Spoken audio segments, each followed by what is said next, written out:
Hello everyone, this is Jaspreet from Super 50 and today let us talk about writing task 1 of IELTS. So what is this? ਕੀ ਹੈ writing task 1 ਇਹਦੇ ਵਿੱਚ ਤੁਹਾਨੂੰ question card ਦਿੱਤਾ ਹੁੰਦਾ ਹੈ ਜਿਹਦੇ ਵਿੱਚ ਕਿ ਤੁਹਾਨੂੰ ਇੱਕ ਡਾਟਾ ਪ੍ਰੋਵਾਈਡ ਹੁੰਦਾ ਹੈ it can be any table it can be any pie chart it can be any bar graph line chart ਔਰ it can be any process ਕੋਈ ਵੀ ਪ੍ਰੋਸੈਸ ਵੀ ਹੋ ਸਕਦਾ ਹੈ so what you have to do ਤੁਸੀਂ ਸਿਰਫ ਉਸ ਡਾਟਾ ਨੂੰ ਸਮਰਾਈਜ਼ ਕਰਕੇ ਉਹਦੀ ਇੱਕ ਰਿਪੋਰਟ ਜਿਵੇਂ ਹੁੰਦੀ ਹੈ ਰਿਪੋਰਟ ਲਿਖਣੀ ਹੁੰਦੀ ਹੈ ਉਸ ਨੂੰ ਵਰਡਸ ਵਿੱਚ ਕਨਵਰਟ ਕਰਕੇ ਲਿਖਣਾ ਹੁੰਦਾ ਹੈ ਕਿ ਤੁਹਾਨੂੰ ਡਾਟਾ ਵਿੱਚ ਕੀ ਗਿਵਨ ਹੈ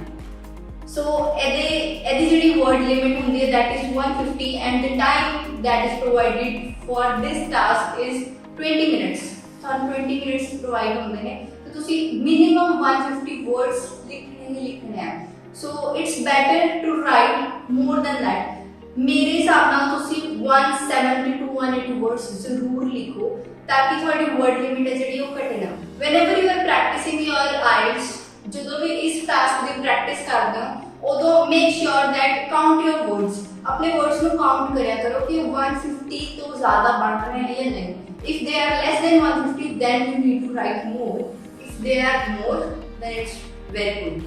so ਇਹਦੇ ਵਿੱਚ ਕੀ ਹੈ ਤੁਸੀਂ 4 ਪੈਰਾਗ੍ਰਾਫਸ ਬਣਾਉਣੇ ਹੁੰਦੇ ਆ first paragraph is introduction second is overview third is body paragraph 1 and last is body paragraph 2 make sure ਇਹਦੇ ਵਿੱਚ conclusion ਨਹੀਂ ਹੁੰਦਾ writing task 2 ਵਿੱਚ conclusion ਹੁੰਦਾ ਹੈ ਤੇ writing task 1 ਵਿੱਚ we are not writing conclusion so introduction ਚ ਤੁਸੀਂ ਕੀ ਲਿਖਣਾ ਹੈ what you have to write an introduction ਵਿੱਚ ਜਿਹੜਾ ਤੁਹਾਨੂੰ question given ਹੈ ਉਹਨੂੰ ਪੈਰਾਫ੍ਰੇਜ਼ ਕਰਕੇ ਉਹੀ ਤੁਸੀਂ ਇੰਟਰੋਡਕਸ਼ਨ ਵਿੱਚ ਲਿਖਣਾ ਹੈ you can use active passive voice active ਵਿੱਚ ਤੁਹਾਨੂੰ ਗਿਵਨ ਹੁੰਦਾ ਤੁਸੀਂ ਉਹਨੂੰ ਪੈਸਿਵ ਵਿੱਚ ਕਨਵਰਟ ਕਰਕੇ ਲਿਖ ਸਕਦੇ ਹੋ ਜਾਂ ਫਿਰ you can understand what is given in your question card Ki given ਹੈ ਤੁਹਾਡੇ ਕੁਐਸਚਨ ਵਿੱਚ ਤੁਸੀਂ ਉਹਨੂੰ ਸਮਝਣਾ ਹੈ ਨਾਟ ਇਨ ਪੰਜਾਬੀ ਔਰ ਹਿੰਦੀ ਤੁਸੀਂ ਇੰਗਲਿਸ਼ ਵਿੱਚ ਹੀ ਉਹਨੂੰ ਕਨਵਰਟ ਕਰਨਾ ਹੈ ਜੋ ਤੁਹਾਨੂੰ ਸਮਝ ਆ ਰਿਹਾ ਹੈ ਕਿ ਹਾਂ ਸਾਨੂੰ ਇਹ ਚੀਜ਼ ਗਿਵਨ ਹੈ ਇਹਦੇ ਵਿੱਚ ਕਿ ਅਸੀਂ ਇਸ ਚੀਜ਼ ਨੂੰ ਐਕਸਪਲੇਨ ਕਰਨ ਜਾ ਰਹੇ ਹਾਂ ਉਹ ਵੀ ਤੁਸੀਂ ਇੰਟਰੋਡਕਸ਼ਨ ਲਿਖਣੀ ਹੈ ਦੈਟਸ ਇਟ ਉਸ ਤੋਂ ਬਾਅਦ ਚੱਲਦਾ ਹੈ next paragraph that is overview what is this is overall ਕੀ ਹੁੰਦਾ ਹੈ ਇਹਦੇ ਵਿੱਚ ਤੁਸੀਂ ਜੋ ਵੀ ਤੁਹਾਨੂੰ ਡਾਟਾ ਪ੍ਰੋਵਾਈਡਡ ਹੈ ਉਹਦੇ ਵਿੱਚ what is minimum what is maximum what is similar and what is stable ਇਹ ਚੀਜ਼ਾਂ ਤੁਸੀਂ ਇਹਦੇ ਵਿੱਚ ਕਵਰ ਕਰਨੀਆਂ ਹੁੰਦੀਆਂ ਮਿਨੀਮਮ ਮੈਕਸਿਮਮ ਤਾਂ you have to write every time ਤੇ ਕਈ ਵਾਰ ਹੁੰਦਾ ਹੈ ਕਿ ਜੋ ਸਾਨੂੰ ਡਾਟਾ ਪ੍ਰੋਵਾਈਡਡ ਹੁੰਦਾ ਉਹਦੇ ਵਿੱਚ ਕੁਝ ਸਿਮਿਲਰ ਜਾਂ ਕੁਝ ਸਟੇਬਲ ਆ ਜਾਂਦਾ ਹੈ ਨਾ ਤਾਂ ਉਹ ਵੀ ਤੁਸੀਂ ਇਹਦੇ ਵਿੱਚ ਲਿਖ ਸਕਦੇ ਹੋ ਬਟ ਇਹਦੇ ਵਿੱਚ ਤੁਸੀਂ ਆਪਣੀ ਪਰਸੈਂਟੇਜ ਵਗੈਰਾ ਅਗਰ ਦਿੱਤੀ ਹੋਈ ਹੈ you Kant right that after that ਤੁਸੀਂ ਹੁਣ ਕਹੋਗੇ ਕਿ ਅਗਰ ਪ੍ਰੋਸੈਸ ਵਗੈਰਾ ਆ ਗਿਆ ਹੈ ਨਾ ਤੇ ਪ੍ਰੋਸੈਸ ਵਿੱਚ ਅਸੀਂ ਕਿਵੇਂ ਮਿਨੀਮਮ ਮੈਕਸਿਮਮ ਦੱਸ ਸਕਦੇ ਹਾਂ So what you have to do in process, count the steps of that process. ਜਿਵੇਂ ਕਿ manufacturing of noodles ਲਾ ਲਓ process ਤੁਹਾਨੂੰ given ਹੈ ਠੀਕ ਹੈ ਉਹਦੇ 8 steps and then you will write there are 8 steps for processing your noodles 8 process ਹੈ ਐਦਾਂ ਤੁਸੀਂ ਇਹਨੂੰ ਸਟਾਰਟ ਕਰ ਸਕਦੇ ਹੋ ਅਗਰ ਤੁਹਾਨੂੰ process given ਹੈ and what else you can write that is first and last step ਕਿ ਇਹ ਜਿਹੜਾ processing ਹੈ मैन्युफैक्चरिंग ऑफ नूडल्स की प्रोसेसिंग किस स्टेप तो स्टार्ट हुई ते किस स्टेप ते आके एंड हो गया that also you have to write उस तो बाद चलते हैं बॉडी पैराग्राफ 1 बॉडी पैराग्राफ 1 ਵਿੱਚ ਤੁਸੀਂ ਜੋ ਵੀ ਤੁਹਾਨੂੰ ਡਾਟਾ ਪ੍ਰੋਵਾਈਡਡ ਹੈ ਉਸ ਨੂੰ ਹਾਫ ਕਰ ਦਿਆ ਕਰੋ ਜਿਵੇਂ 6 ਸਿਟੀਜ਼ ਦੀ ਗੱਲ ਹੋ ਰਹੀ ਹੈ ਤਾਂ 3 ਨੂੰ ਬॉडी ਪੈਰਾਗ੍ਰਾਫ 1 ਚ ਰੱਖੋ 3 ਨੂੰ ਬॉडी ਪੈਰਾਗ੍ਰਾਫ 2 ਚ ਰੱਖੋ and just explain it but what you have to do you have to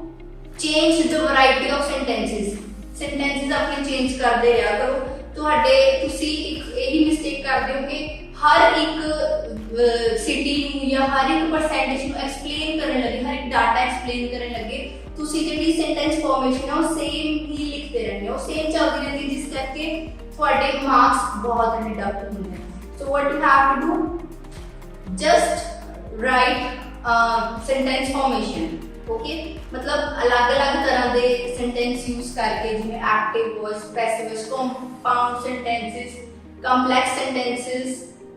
simple sentences ये सारे यूज करके अपने बॉडी पैराग्राफ 1 और 2 बनाया करो। मेक श्योर कंक्लूजन ना लिखा करो। And what else you have to do है, ਤੁਸੀਂ ਇਹਦੇ ਵਿੱਚ ਕੀ ਕਰਨਾ ਹੈ, ਇੱਕ ਤਾਂ ਰਿਪੀਟੀਸ਼ਨ ਨਹੀਂ ਕਰਨੀ, वर्ड्स ਦੀ ਰਿਪੀਟੀਸ਼ਨ ਨਾ ਕਰਿਆ ਕਰੋ। whatever you know, if you know the word, ਇੱਕ word ਹੈ ਤੁਹਾਨੂੰ ਗਿਵਨ ਹੁੰਦਾ ਹੈ ਕਿਉਂਕਿ ਜਿਸ ਚੀਜ਼ ਦੇ ਰਿਗਾਰਡਿੰਗ ਡਾਟਾ ਚੱਲ ਰਿਹਾ ਹੈ ਉਹਦੇ ਰਿਗਾਰਡਿੰਗ ਵਰਡ ਦਿੱਤਾ ਹੁੰਦਾ ਕਿ ਹਾਂ ਇਸ ਸਿਟੀ ਦੇ ਰਿਗਾਰਡਿੰਗ ਜਾਂ ਫਾਸਟ ਫੂਡ ਬਾਰੇ ਜਿਵੇਂ ਗੱਲ ਹੋ ਰਹੀ ਹੈ ਨਾ, ਫਾਸਟ ਫੂਡ ਦੇ ਰਿਗਾਰਡਿੰਗ 6 ਸਿਟੀਜ਼ ਦਾ ਡਾਟਾ ਦਿੱਤਾ ਹੋਇਆ। ਸੋ what you have to do, fast food ਦੇ synonyms यूज करो, use synonyms as much as you can। ਇੱਕ ਵਰਡ ਨੂੰ ਤੁਸੀਂ ਬਾਰ-ਬਾਰ ਰਿਪੀਟ ਕਰੋਗੇ ਤਾਂ that will surely deduct your scores। so make sure ਕਿ ਤੁਸੀਂ synonyms use ਕਰੋ, ਹੋਰ vocabulary ਵਗੈਰਾ ਐਡ ਕਰੋ ਉਹਦੇ ਵਿੱਚ। ਤੁਹਾਡੀ grammar mistakes ਬਹੁਤ ਘੱਟ ਹੋਣੀਆਂ ਚਾਹੀਦੀਆਂ ਨੇ। grammar mistake it should be proper, grammar mistake ਹੋਣੀ ਨਹੀਂ ਚਾਹੀਦੀ। ਜਿਵੇਂ ਤੁਸੀਂ ਤੁਹਾਨੂੰ ਅਗਰ ਡਾਟਾ ਦਿੱਤਾ ਹੋਇਆ ਉਹਦੇ ਵਿੱਚ ਚੈੱਕ ਕਰਿਆ ਕਰੋ ਕਿ ਅਗਰ ਉਹ past years ਦਾ ਦਿੱਤਾ ਹੋਇਆ then whatever you will write that will be in past। if data is given of present or कोई प्रोसेस आया होया है ना, प्रोसेस ਤੁਹਾਨੂੰ ਪਤਾ ਉਹ ਪਾਸਟ ਵਿੱਚ ਨਹੀਂ ਚੱਲਦਾ ਕਿਉਂਕਿ ਪ੍ਰੋਸੈਸ ਹੈ ਉਹ ਚੱਲਦੇ ਰਹਿੰਦੇ ਹਨ। ਸੋ ਪ੍ਰੋਸੈਸ ਵਿੱਚ ਤੁਸੀਂ ਕੀ ਕਰਨਾ, you have to give that whole report in present tense। one more thing you have to keep in mind ਕਿ ਇਹਦੇ ਵਿੱਚ ਤੁਸੀਂ ਆਪਣੇ ਆਪ ਤੋਂ ਕੁਝ ਵੀ ਐਡ ਆਨ ਨਹੀਂ ਕਰਨਾ, ਆਪਣਾ ਕੋਈ ਵਿਊ ਨਹੀਂ ਦੇਣਾ, ਆਪਣਾ ਕੋਈ ਓਪੀਨੀਅਨ ਨਹੀਂ ਰੱਖਣਾ, ਕੋਈ ਐਗਰੀਮੈਂਟ ਜਾਂ ਡਿਸਐਗਰੀਮੈਂਟ ਨਹੀਂ ਦੇਣਾ ਇੱਥੇ। ਉਹ ਸਾਰਾ ਕੁਝ ਅਸੀਂ ਟਾਸਕ 2 ਵਿੱਚ ਕਰਦੇ ਹਾਂ, ਆਪਣਾ ਓਪੀਨੀਅਨ ਅਸੀਂ ਟਾਸਕ 2 ਵਿੱਚ ਰੱਖਦੇ ਹਾਂ। ਟਾਸਕ 1 ਵਿੱਚ whatever is given to you that only you have to explain, nothing else। you can't add on anything by your own। so this was the information of writing task 1। hope you could understand everything whatever I have explained very properly and you will practice well for your IELTS preparation। so thank you so much and stay